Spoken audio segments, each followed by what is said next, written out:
السلام علیکم. یہ سائنس کا چیپٹر 5 ہے. آج ہم نیا ٹاپک پڑھیں گے، جراثیم کا پھیلاؤ یعنی اسپریڈ آف جرمز. جراثیم مختلف ذرائع سے پھیلتے ہیں، مثلا ہوا، پانی، جانوروں کے ذریعے وغیرہ. پہلا ذریعہ ہے ہوا یعنی ایئر. وہ بیماریاں جن کے جراثیم سانس کے ذریعے جسم داخل ہوتے ہیں انہیں ہوا سے پھیلنے والی بیماریاں کہتے ہیں. مثلا ان بیماریوں میں مبتلا شخص جب بات کرتا ہے، کھانستا، ہنستا یا چھینکتا ہے تو اس کے منہ اور ناک سے بہت چھوٹے چھوٹے مائع ذرات ہوا میں خارج ہو جاتے ہیں اور ہوا میں معلق رہتے ہیں. ان مائع ذرات میں بیماری کے جراثیم بھی معلق رہتے ہیں. ارد گرد کے صحت مند افراد جب سانس لیتے ہیں تو یہ جراثیم ان کے سانس کے ساتھ جسم میں داخل ہو سکتے ہیں. ہوا سے پھیلنے والی چند بیماریوں کے نام یہ ہیں.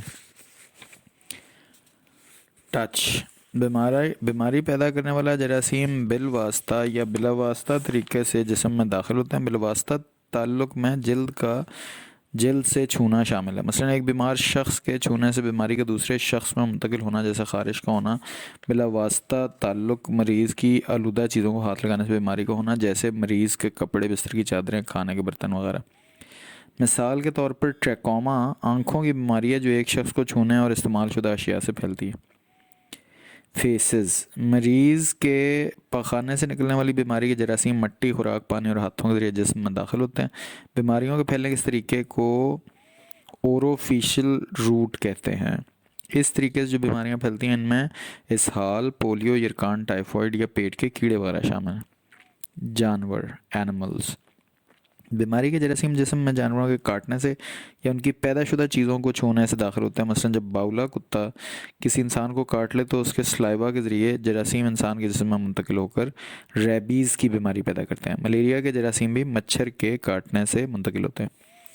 خراش یا زخم، اسکریچز اور کٹس بیماری کے جراثیم جلد میں خراش یا زخم کے ذریعے جسم میں داخل ہوتے ہیں. مثلا نئے پیدا ہونے والے بچے میں ناف کا زخم، چھری اور چاقو وغیرہ کا زخم، جسم کا جلا ہوا حصہ، جانوروں کے کاٹنے کے زخم، کانٹے، کیلوں کے زخم وغیرہ سے جراثیم داخل ہو کر بیماری پیدا کرتے ہیں.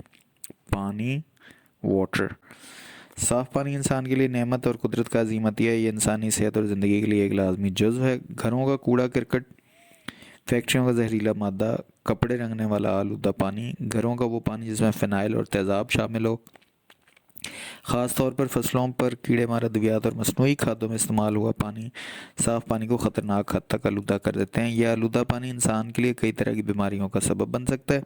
آلودہ پانی پینے سے بہت سی بیماریاں پیدا ہونے کا خدشہ ہوتا ہے، مثلا ٹائیفائڈ اور کولیرا وغیرہ. اگلا ٹاپک ہے جراثیم سے بچاؤ یعنی پروٹیکشن فرام جرمز. بیماری پیدا کرنے والے جراثیم ہمارے چاروں طرف، جیسے کھانے میں، پانی میں، فضلے میں، ہمارے جسم، کپڑوں پر، جانوروں میں، مٹی وغیرہ میں ہوتے ہیں. جراثیم کو مندرجہ ذیل طریقوں سے پھیلنے سے روکا جا سکتا ہے. اسٹرلائزیشن یہ طریقہ جراثیم کو مارنے کا بہترین طریقہ ہے. اس میں دودھ، پھلوں کا رس اور دوسری کھانے پینے کی اشیاء کو 1 یا 2 سیکنڈ تک 148.9 سینٹی گریڈ تک گرم کیا جاتا ہے. اس سے نہ صرف جراثیم بلکہ ان کے سپورز بھی ہلاک ہو جاتے ہیں. اسٹرلائزڈ فوڈ کو فریج کے بغیر عام ٹمپریچر پر کئی دنوں بلکہ کئی مہینوں تک سٹور کیا جا سکتا ہے. جراثیم منتقل کرنے والے جانوروں پر کنٹرول. مچھر اور گھونگے انسان تک بیماری کی جراثیم منتقل کرتے ہیں. مچھروں اور گھونگوں کو ختم کر دینے سے ملیریا اور بلہرزیا جیسی بیماریوں پر قابو پایا جا سکتا ہے. مثلا مچھروں کو مارنے کے لیے کیڑے مار ادویات DDT کے اسپرے کرنے سے مچھر مر جاتے ہیں. باولے کتوں کو ہلاک کر کے باولے پن یعنی ریبیز جیسی بیماری پر قابو پایا جا سکتا ہے. پالتو جانوروں کو حفاظتی ٹیکے لگانا. ویکسینیشن آف پیٹ اینیملز پالتو جانوروں مثلا کتا، بلی اور طوطا وغیرہ کو حفاظتی انجیکشن لگا کر محفوظ بنایا جا سکتا ہے تاکہ پالتو جانور بیماری پھیلانے کا سبب نہ بن سکیں. جانوروں کی مناسب دیکھ بھال اور علاج کے ذریعے سے ریبیز اور خارش سے محفوظ رہا جا سکتا ہے. بیمار لوگوں کو الگ کرنا. آئسولیٹنگ انفیکشس پیپل ان لوگوں کو جو بیماری پھیلانے کا سبب بن سکتے ہیں عام لوگوں سے الگ تھلگ کر دینے سے جراثیم کے پھیلاؤ کو روکا جا سکتا ہے. ان بچوں کو جنہیں خسرہ یا خارش ہو اسکول جانے سے روک دیں، انہیں گھر پر رکھیں اور علاج پر توجہ دیں. اس طریقے سے وبائی امراض کو پھیلنے سے روکا جا سکتا ہے. ذاتی صفائی، پرسنل ہائیجین تندرست رہنے کے لیے جسمانی صفائی کا خاص خیال رکھیں اور روز نہائیں. کھانا کھانے سے پہلے اور بعد میں صابن سے ہاتھ دھوئیں. دانتوں کی روزانہ صفائی بہت ضروری ہے. ناخنوں کو مناسب کاٹتے رہیں اور صاف رکھیں تاکہ ان کے اندر جراثیم پرورش نہ پائیں. کپڑے صابن سے دھوئیں اور دھوپ میں خشک کر کے پہنیں. روزانہ صابن سے نہائیں.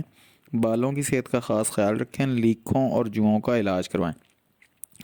صاف پانی کی اہمیت. صاف پانی انسان کے لیے نعمت اور قدرت کا عظیم عطیہ. یہ انسانی صحت اور زندگی کے لیے ایک لازمی جزو ہے. اگرچہ زمین کا 2/3 حصہ پانی پر مشتمل ہے، مگر اس کے باوجود دنیا کی تقریباً آدھی آبادی صاف پانی سے محروم ہے. نکاسی آب، سویج ڈسپوزل. نکاسی آب پر بہت زیادہ توجہ دینی چاہیے تاکہ بیماریاں جو گندے پانی کی وجہ سے پیدا ہوتی ہیں ان پر قابو پایا جا سکے. مثلاً مچھر ٹھہرے ہوئے گندے پانی میں انڈے دیتے ہیں. اگر نکاسی آب پر توجہ دی جائے تو ملیریا جیسی بیماری پر قابو پایا جا سکتا ہے. بچوں کو بروقت حفاظتی ٹیکے لگوانا، امیونائزیشن. ہم اپنے آپ کو 6 وبائی امراض سے بچا سکتے ہیں. اگر بچوں کو 1 سال میں انجیکشن لگوائے جائیں تو ٹی بی، کالی کھانسی، خسرہ، خناق، پولیو اور ٹیٹنس سے محفوظ ہو جائیں گے. عورتوں کو بھی ٹیٹنس کے انجیکشن سے اس بیماری پہ محفوظ رکھا جا سکتا ہے. حفاظتی انجیکشن کو مؤثر بنانے کے لیے یہ بھی بہت اہم ہے کہ کم از کم 80% بچوں کو حفاظتی انجیکشن لگائے جائیں. Antibiotic drugs. Antibiotic ادویات وہ ہیں جو بیکٹیریا سے پیدا ہونے والی بہت سی بیماریوں کا علاج کرتی ہیں. وہ بیماریاں جو وائرس سے پیدا ہوتی ہیں جیسے نزلہ، زکام، پولیو، خسرہ وغیرہ، ان پر اینٹی بائیوٹک ادویات بے اثر ہوتی ہیں. وائرس کا علاج اینٹی بائیوٹک ادویات سے نہیں کیا جا سکتا. پینسلین اور ٹیٹرا سائیکلین اینٹی بائیوٹک ادویات کی اہم مثالیں ہیں. باقی پھر پڑھیں گے. السلام علیکم.